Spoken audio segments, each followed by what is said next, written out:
트럼프 대통령이 영주권자와 불법 이민자들이 미국에서 낳은 아기들에게 부여되는 시민권 제도를 중단시키겠다고 밝혔습니다.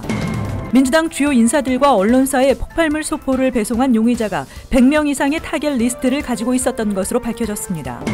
최근 시민권 취득 기간이 최대 2년 이상 걸리는 것으로 나타났습니다.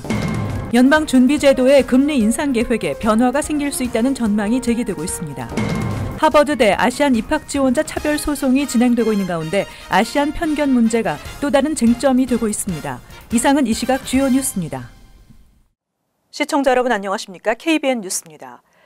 도널드 트럼프 대통령이 미국에 거주하고 있는 시민권 획득 이전 영주권자와 불법 이민자들이 미국에서 낳은 아기들에게 헌법적 권리로 자동 부여되는 시민권 제도를 중단시키겠다고 밝혔습니다. 지한샘 기자의 보도입니다. 트럼프 대통령은 오늘 공개된 악시오스 온 HBO 프로와의 인터뷰에서 속지주의에 따른 시민권 자동 부여의 중지를 명령할 방침이라고 말했습니다. 미국은 수정헌법 14조로 부모의 시민권 지위와는 상관없이 미국 땅에서 태어나는 아이들에게 미시민권을 보장하고 있습니다. 일시 체류자가 낳은 아이도 자동적으로 미시민권자 신분을 얻게 돼 원정 출산 등 사회적인 문제도 논란이 되어 왔습니다. 헌법을 고치기 위해서는 연방의회 3분의 2 및 각주 의회 4분의 3의 승인을 거쳐야 합니다. 트럼프 대통령은 대통령 행정명령의 적법성을 묻는 질문에 행정명령만으로도 할 수 있다고 백악관 법률가들이 말하고 있다고 답했습니다. 대통령의 발언이 단순히 선거를 앞두고 지지표 동원을 위해 던진 말인지 곧 실제 행정명령으로 연결될 것인지 아직 불분명해 보입니다. 전문가들은 대통령이 행정명령을 내린다 해도 위헌 논란 등 법정 공방이 예상돼 실제 시행은 쉽지 않을 것으로 예상하고 있습니다. KBN 뉴스 지한샘입니다. 도널드 트럼프 대통령을 비판해온 민주당 주요 인사들과 언론사에 폭발물 소포를 배송한 혐의로 구속 중인 용의자 시저 세이약이 100명 이상의 이름이 포함된 타겟 리스트를 가지고 있었던 것으로 밝혀졌습니다. 보도에 이명주 기자입니다. 플로리다 경찰에 따르면 용의자는 정치인, 언론인, 연예인 등 다양한 사람들의 이름과 주소를 포함하고 있는 타겟 리스트를 가지고 있었던 것으로 알려졌습니다. 이 리스트에는 힐러리 클린턴 전 국무장관, 버락 오바마 전 대통령, 세계적인 사업가 조지 소로스 등 이미 폭발물이 배송된 주요 인사 14명의 이름과 개인정보도 포함되어 있습니다. 플로리다 경찰 당국은 만일의 사태에 대비해 리스트에 포함된 사람들에게 이를 개별 통보했다고 전했습니다. 용의자 시저 세이약은 이들의 개인정보를 인터넷을 통해 수집한 것으로 알려졌습니다. 세이약은 최고 48년형을 받을 것으로 보입니다. 어제 첫 공판장의 모습을 드러낸 세이약은 전직 대통령 위협 등 5가지의 혐의로 뉴욕 경찰에 기소되었고 재판이 시작되기 전 눈물을 보였다고 알려졌습니다. 플로리다주 플랜테이션에서 용의자를 체포한 경찰에 따르면 세이약은 누군가를 해칠 목적으로 폭탄을 보낸 것이 아니라고 주장하고 있습니다. KBN 뉴스 이명주입니다. 트럼프 행정부의 강경 이민 정책으로 시민권을 신청하는 사람들이 크게 증가하면서 최근 시민권 취득 기간이 최대 2년 이상 걸리는 것으로 나타났습니다. 한편 일부 이민단체는 트럼프 행정부가 시민권 처리를 의도적으로 늦추고 있다고 주장하고 있습니다. AP통신은 통상 6개월 정도 소요되던 시민권 신청부터 취득 기간이 지금은 최소 10개월에서 최대 2년 4개월까지 소요되고 있다고 어제 보도했습니다. 이민서비스국 공식 발표에서도 시민권 취득까지 걸리는 기간은 10개월 이상입니다. 애틀란타 22개월, 텍사스주 26개월 등 일부 지역에서는 이보다 훨씬 더 길며 뉴욕주에서도 평균 21개월이 소요되는 것으로 파악됐습니다. AP에 따르면 현재 이민서비스국에 계류 중인 시민권 신청 서류가 70만 건이며 모두 영주권을 취득해 미국에 거주한 지 3년 이상인 이민자들입니다. 이민서비스국은 시민권 신청 처리 지연 사태가 신청자 급증 때문이라고 해명하고 있습니다.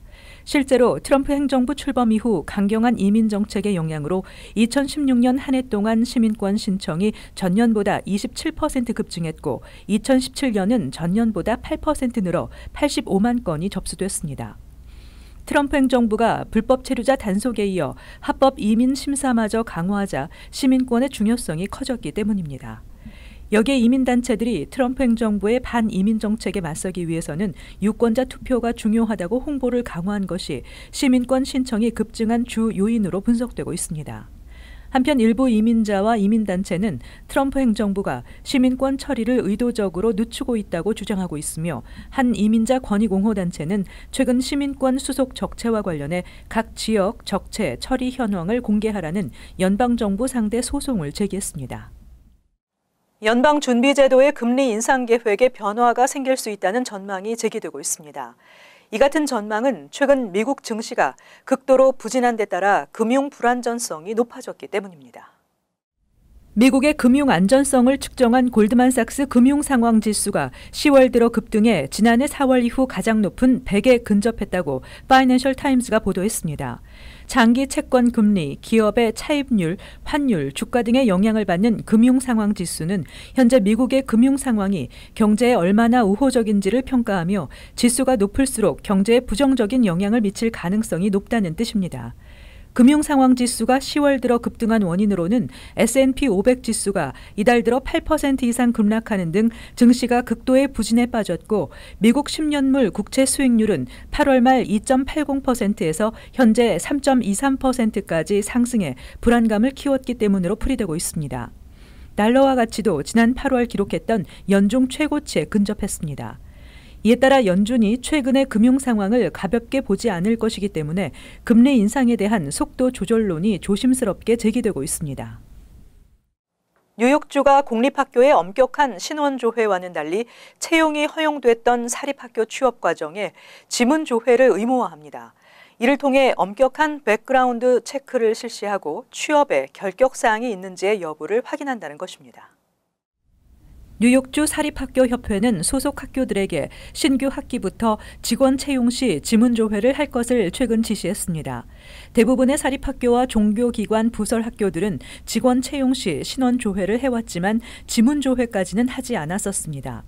현재 뉴욕주 공립학교는 이미 지문조회로 범죄 기록 등이 있는지를 확인한 뒤 문제가 없을 때 취업을 허용하는 등 채용 시 엄격한 신원조회를 요구하고 있는 데 비해 사립학교는 이 같은 과정 없이 취업을 허용해 왔습니다. 주내 190여 개의 학교가 소속돼 있는 사립학교협회 마크 로리아 상임이사는 월스트리트저널과의 인터뷰에서 신규 채용뿐 아니라 기존 교사나 기타 학교 인력 등에 대해서도 주정부 시스템 지문조회를 통해 전과 기록이나 어린이 성추행범 등을 가려낼 것이라고 밝혔습니다. 하버드대 아시안 입학 지원자 차별 소송이 진행되고 있는 가운데 아시안 편견 문제가 또 다른 쟁점이 되고 있습니다. 아시안에 대한 편견 문제가 하버드뿐만 아니라 상당수 명문대 입학심사에서 작용하고 있다는 주장이 나오고 있어 법원의 판결이 주목되고 있습니다. 하버드대 아시안 입학 지원자 차별 소송에서 아시안 학생들은 얌전하다는 편견이 있으며 이는 입학 사정의 주요 요소인 개인 평점에 있어서 백인 등 타인종 학생에 비해 낮은 평가를 받는 이유라는 주장이 제기됐습니다. 원고인 Student for Fair Admissions 측 변호사는 윌리엄 피츠시몬스 하버드대 입학처장이 아시안 지원자들에 대해 매우 조용하다 또는 조용하고 강하다는 식으로 쓴 노트를 재판 심리에서 공개했습니다. 이에 대해 하버드대 측은 입학 심사에 있어서 인종이나 민족에 대한 어떠한 편견이나 차별은 없다고 반박했습니다. 이달 초 대학 측이 각 입학심사관에 배포한 새 입학심사 지침서에는 과거에는 존재하지 않았던 내용이 명시됐습니다. 지침서 내용에 따르면 지원자 인종이나 민족 여부는 개인 평점 항목의 심사 요인으로 고려돼서는 안 된다고 명시돼 있는데 과거 입학심사 지침서에 없던 내용이 새롭게 포함된 것으로 이에 대해 아시안 차별 소송을 의식한 것이라는 주장이 나오고 있습니다. 일각에서는 아시안에 대한 편견 문제가 하버드 대학만이 아닌 상당수 명문대 입학심사에서 아시안에게 불리하게 작용하고 있다는 주장을 펴고 있어 법원이 어떠한 판결을 내릴지 주목되고 있습니다. 대형 소매체인 타겟이 연말 대목을 앞두고 다음 달부터 한시적으로 구매 가격에 상관없이 이틀 내 무료 배달 서비스를 제공합니다. 브라이언 코넬 타겟 CEO는 고객들에게 더 편리함을 제공하기 위해 11월 1일부터 12월 22일까지 무료 배달 서비스를 한시적으로 운영한다고 밝혔습니다. AP통신은 타겟의 이 같은 방침은 유통업계의 치열한 경쟁 속에서 연말 대목을 앞둔 전략으로 풀이된다고 밝혔습니다. 타겟은 지난해 배달 서비스 업체인 쉬프트를 인수하면서 식료품과 다른 제품에 대한 당일 배달 서비스를 200개 지역으로 확대 실시하고 있습니다. 이번 달 말까지 약 1,000개의 매장에서 커브사이드 픽업 서비스도 제공할 계획입니다.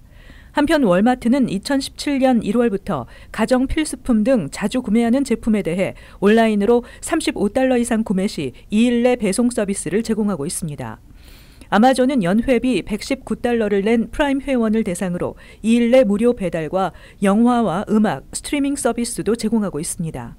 타겟은 지난 3월부터 $35 이상 구매 고객에 대해 2일 내 배달 서비스를 제공하고 있습니다. 옐로캡 운전사들이 잇따라 비관 자살하는 등 택시업계가 수입 감소로 어려움을 겪고 있는 가운데 뉴욕시가 옐로캡 업계 구제에 나섰습니다.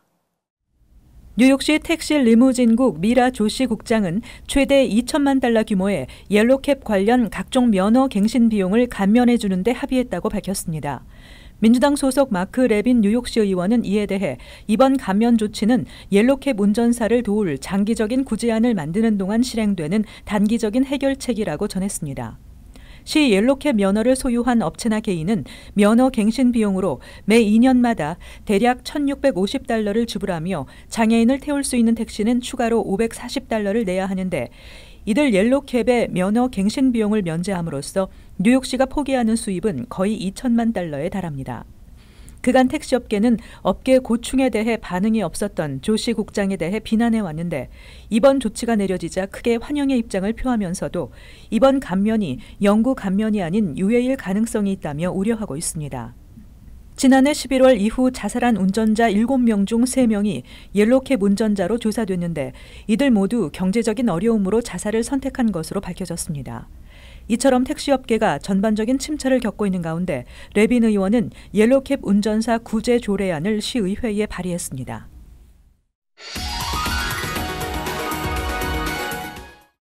이어서 LA 지역 한인사회 소식입니다. 헐리우드에 위치한 한 헬스클럽에서 경찰이 총격을 가해 용의자 1명이 숨졌습니다. LA 경찰국은 오늘 오전 9시쯤 헐리우드의 24hours 피트니스에서 30대 용의자가 경찰과의 대치 과정에서 테이저건을 빼앗자 총격을 가했고 용의자는 현장에서 사망했다고 밝혔습니다. 앞서 LAPD는 해당 피트니스 경비원과 용의자가 논쟁을 벌이고 있다는 신고를 받고 출동했다고 전했습니다. 부상을 당한 경찰은 병원으로 후송돼 치료 중이며 용의자의 신분은 아직 밝혀지지 않은 상태입니다. 내일 할로윈을 앞두고 어린이 교통 안전에 대한 각별한 주의가 요구되고 있습니다. 국제아동안전기구 세이프키즈 통계에 따르면 할로윈에 교통사고를 당하는 어린이 수가 평소보다 2배 급증하는 것으로 나타났습니다. 이에 대해 전문가들은 할로윈 시즌을 맞아 음주 운전자가 늘면서 보행자들의 안전을 위협하고 있다고 경고했습니다. 이어 어린이들의 이벤트인 트릭 올 트릿을 하던 중 교통사고에 노출될 위험이 큰 만큼 부모들에게 각별한 주의를 당부했습니다. 이외에도 할로윈 커스텀과 초콜릿과 사탕 등으로 인한 안전사고에 대한 우려의 목소리도 높아지고 있습니다. 이어서 간추린 소식입니다. 락커펠러 센터는 올해 크리스마스 트리로 업스테이트 뉴욕의 와일킬에 있는 72피트 높이 12톤 무게의 75년산 독일 가문비 나무로 선정했다고 밝혔습니다. 이 나무는 다음 달 8일 벌목돼 이틀 뒤인 11월 10일 락커펠러 센터에 도착할 예정이며 5만 개 전구와 함께 크리스마스 트리의 아이콘인 스와로브스키 별이 장식됩니다. 올해 락커펠러 센터 크리스마스 트리 점등식은 11월 28일 오후 7시에 열릴 예정이며 내년 1월 7일까지 불을 밝힙니다. 뉴욕 라클랜드 카운티 보건국은 28일 현재까지 33명이 홍역 확진 판정을 받았고 5명도 홍역 감염 증상이 나타나면서 예의주시하고 있다고 밝혔습니다. 라클랜드 카운티에서는 지난 23일까지 15명의 홍역 환자가 발생한 데 이어 일주일 사이 환자 수가 2배 이상으로 불어나면서 감염 확산에 대한 비상이 걸렸습니다. 보건국은 이 지역 주민과 방문객은 감염 위험이 있다며 주의를 당부했습니다. 제45회 뉴욕 빌리지 할로윈 퍼레이드가 31일 열립니다. 올해 퍼레이드는 나는 로봇이다라는 주제로 31일 오후 7시부터 6에비뉴와 카날 스트릿에서 출발해 16스트리트까지 펼쳐집니다. 이날 퍼레이드에 참가하기 위해서는 커스튬을 착용하고 오후 6시 30분까지 출발 지점으로 집결하면 됩니다. 뉴욕 할로윈 퍼레이드는 매년 5만 명이 넘는 인원이 커스튬으로 치장하고 참여해 세계 최대의 규모를 자랑합니다. 뉴욕주가 $900만 투입해 벌레어 마운틴 스키 리조트의 시설 현대화에 착수합니다. 리조트의 현대화에는 10,000 스퀘어피트의 추가 공간을 확보하고 스키 시즌뿐 아니라 사계절 내내 각종 이벤트를 개최해 더 많은 관광객을 유치하는 것을 목표로 하고 있습니다. 새로운 화재용 스프링클러 시스템 설치와 기존 렌털숍과 식당을 크게 늘리며 아웃도어 데크의 방도 크게 늘어나게 됩니다. 계속해서 환율과 증권 소식입니다.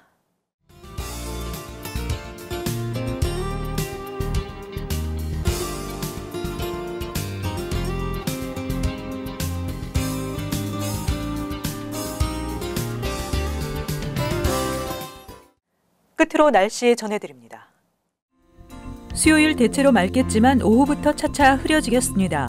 낮 최고 기온은 65도, 섭씨 영상 18도, 밤 최저 기온 55도, 섭씨 영상 13도. 목요일 대체로 맑겠습니다. 금요일 비와 소나기 예상됩니다. 이상으로 KBN 뉴스를 마칩니다. 시청해주신 여러분 고맙습니다.